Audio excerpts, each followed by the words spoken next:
So, next sort of moving on to how we might, I want to say vet, but I don't think that's really the right word to use. Have a good sift through the candidates that have applied for the role, and what your procedure might be to make sure that those people have applied accurately for the role and are worth considering.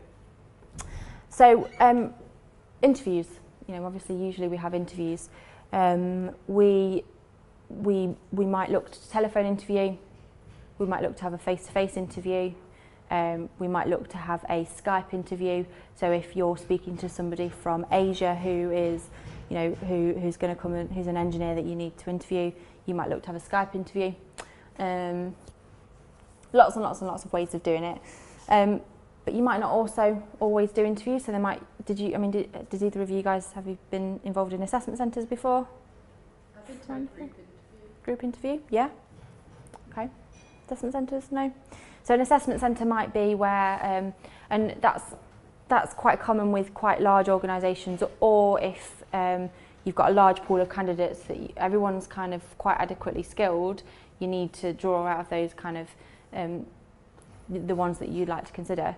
An assessment centre would look at probably a few activities, so maybe a manual activity if required, maybe a group activity to look how they integrate with other people. This is just examples, these may vary.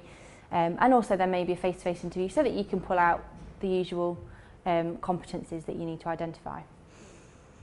There are lots and lots of other ways as well of kind of sifting through candidates and getting to see what candidates' skills are and how suitable they are for the vacancy that you've got. One really important aspect is scoring and analysis. We always need to make sure that we are structured and organised in the way that we sift, score and analyse the candidates and how successful they've been.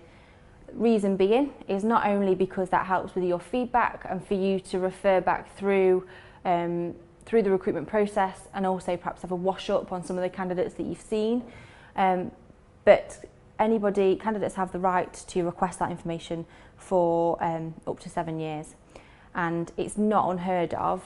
And I will come on to this later in the masterclass sessions when we cover legislation and employment law, and we'll look at some cases, but it really isn't unheard of that a candidate who perhaps feels they might have been discriminated against within the recruitment process would then put in a grievance.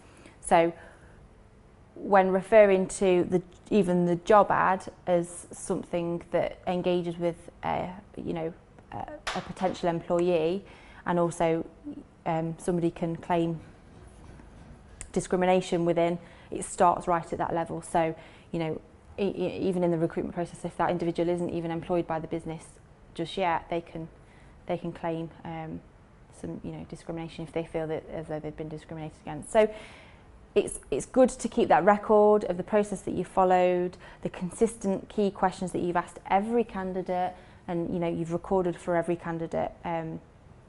And it's one of those processes that I think if you've ever experienced it, it's kind of a you live and you learn thing really.